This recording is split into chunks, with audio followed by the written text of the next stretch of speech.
How are you guys doing? It is Saturday, October 10th, 2020, out here in this quarantine. I'm James Sims, and with this episode of The Elite, I'm going to take you through yesterday's amazing performances from Friday, October 9th, and of course, I'm going to let you know what to look forward to today because, of course, today is Saturday, so there's a good amount on our plate, or on just like, there's a good amount on our plate, I'll say our plate, compared to yesterday. And just starting off with yesterday's big performances, of course, starting right off with the playoff sports, jumping to the NBA. Last night, it was Game 5 of the NBA Finals between the fifth seed of the East, the Miami Heat, and the top seed in the Western Conference, the Los Angeles Lakers.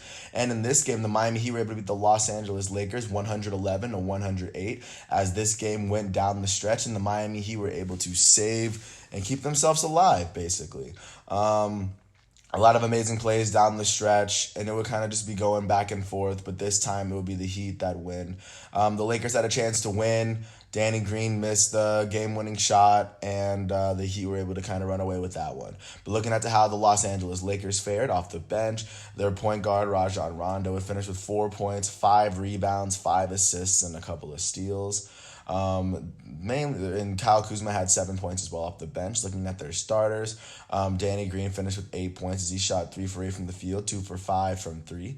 Kentavious Caldwell Pope, their shooting guard out of UGA, finished with 16 points, 3 rebounds, a couple assists, and a steal as he shot 6 for 15 from the field in 31 minutes. Looking out to the Lakers' two main performers, their elite power forward Anthony Davis finished with 28 points, 12 rebounds, 3 assists, 3 steals, and 3 blocks. As he shot 9 for 15 from the field in 42 minutes. He shot 2 for 5 from three. He made all 8 of his free throws. And their GOAT level small forward, LeBron James, he would play 42 minutes. He would finish with 40 points, 13 rebounds, 7 assists, and 3 steals. As he shot 15 for 21 from the field, 6 for 9 from three, and he made 4 of his 6 free throw attempts. And as the Lakers just pulled up short. Looking at how the Heat fared, they played with 7 players. Off the bench, Kendrick Nunn finished with 14 points, 4 rebounds, and 3 assists as he shot 6 for 11 from the field. Out of their starters, their forward, Jay Crowder, finished with 11 points and 3 rebounds as he shot 4 for 13 from the field in 30 minutes. Their shooting guard from Kentucky, Tyler Hero, finished with 12 points and 3 assists as he shot 4 for 11 from the field. Their power forward, Bam Adebayo from Kentucky, would finish with 13 points, 4 rebounds, and 4 assists as he shot 5 for 12 in 38 minutes. Additionally, their shooting guard Duncan Robinson would finish with 26 points and 5 rebounds in a big game for him. He shot 8 for 15 from the field in 37 minutes. He shot 7 for 13 from three, and he made He made all 3 of his free throw attempts on the night. And then last but not least, jumping out to, of course, Jimmy Butler, their elite small forward. He would finish with 35 points, 12 rebounds, and 11 assists in another finals triple-double as he finished with 5 steals on the night. He finished 11 for 19 on the field, and he shot 12 for 12 from the free throw line as he shot 1 for 3 from three. With this win, the Miami Heat keep this series alive, and this game will go to a Game 6. It will be played tomorrow night at 7:30 Eastern Standard Time on ABC, and that's kind of how this series is looking as of right now. Jumping right really quickly to the MLB, there was one game played yesterday.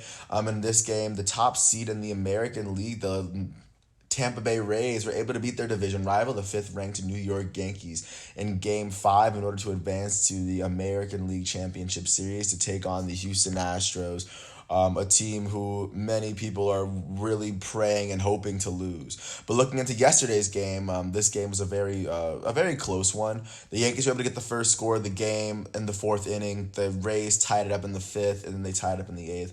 I'm getting really specific. Aaron Judge would hit the home run to go up in the 4th. Austin Meadows would tie it up with his home run, and then Mike Brasso would hit a home run in the bottom of the 8th to kind of take him above. But looking at how both teams performed, in their final game of the 2020 season for the New York Yankees, their starting pitcher would be Garrett Cole. He would allow 1 hit and 1 earned run in 5.1 innings pitched, striking out 9 batters on the day. After him, it was Britton and Aroldis Chapman that were trying to hold the game. Aroldis Chapman would be the pitcher that would allow the home run in the 8th inning, and I know that's going to get to him.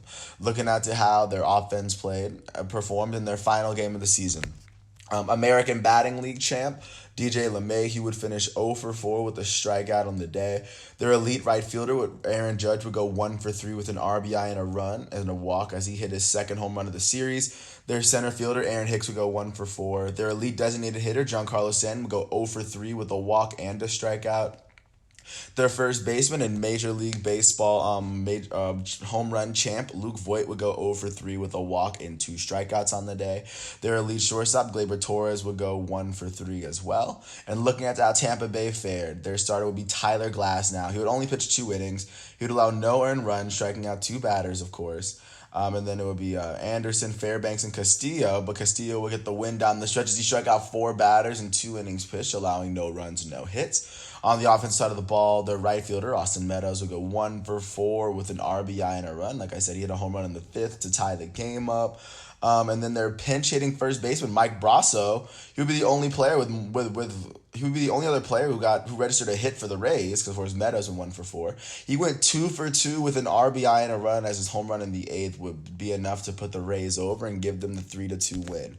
Like I said, with this win, they will go on to advance to the ALCS. And of course, the ALCS will start tomorrow with the Astros and Rays at 7:30, and the NLCS will start on Monday, as I imagine that will be when Game 2 of the ALCS is. But as of right now, that is exactly how baseball is looking. As of right now, every team that's in the championship series is in. Now there are 4 teams remaining in the MLB hunt for the World Series. And additionally, because it is Saturday coming up, I'm going to take you really quickly through soccer just to show you what's going on out there, because there are some international matches to be played, because every once in a while they'll take about a week or 2 just to get some international games out the way in order to qualify for either continental tournaments or for just like the World Cup in general. But just looking into what went down yesterday in terms of what's to look forward to in soccer. Yesterday in the FIFA World Cup qualifying, Colombia was able to beat Venezuela 3-0, and Brazil was able to beat Bolivia 5-0. And Brazil's game, Roberto Firmino from Liverpool would finish with 2 goals, and Philippe Coutinho would finish the goal for himself, as he's been incredibly hot since Bayern kind of gave him second life in his career. Looking at what to look forward to today. Looking at UEFA Nations League, just Spain is going to take off against Switzerland, and that's going to be a pretty good game because Spain is starting to get really, really, really good now. And of course, Germany's going to face off against Ukraine at 2:45, but I think Germany's kind of going to destroy Ukraine. Not much, of course, going on. And then last but not least, jumping into college football, looking out to the big matchups for week 6, taking you through the ranked matchups. Going through the noon games, 4th ranked Florida is going to take on 21st ranked Texas A&M. And that's going to be a very big game. Florida's 2-0. Texas is sitting at 1, and Texas A&M sitting at 1-1, looking to knock Florida off their pedestal. They play it on ESPN, Also at noon, 8th ranked UNC is going to host 19th ranked Virginia Tech. Both teams are 2-0. I guess one team is looking to remain undefeated after this. Also 17th ranked LSU is going to host Mizzou, as the reigning champs. They lost their first game, but of course they're still trying to get it back together. Also, it'll be the Red River rivalry at noon, as unranked Oklahoma faces off against 22nd ranked Texas on Fox. Spencer Rattler looking to try to turn Oklahoma's season around in Texas, looking to try to win the Big 12, of course. Jumping to the 3:30 games, third ranked UGA is gonna host 14th ranked Tennessee on CBS, and that's gonna be a very big game.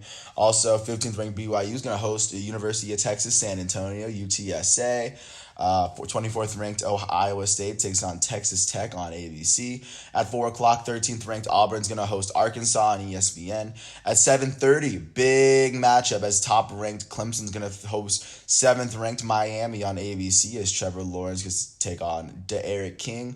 One of the few crazy college football matchups you'll kind of see, of course, in the shortened season.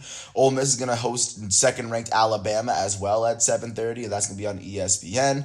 And then also at 7:30, the 5th ranked Notre Dame Fighting Irish are going to host the Florida State Seminoles on NBC, because of course it's Notre Dame, that's going to be on NBC.